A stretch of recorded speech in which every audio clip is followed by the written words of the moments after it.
5 LP, 6 LP tersebut. M. Tegar, tersangka pemalakan menyerah setelah kakinya tertembus peluru polisi yang menangkapnya karena berusaha melarikan diri.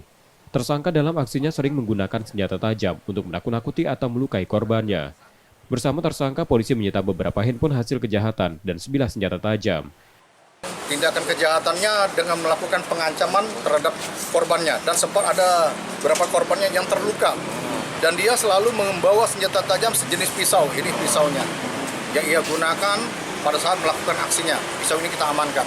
Modusnya dia langsung mengintai daripada korban dan kemudian dia langsung melakukan pengancaman dengan pisau ini.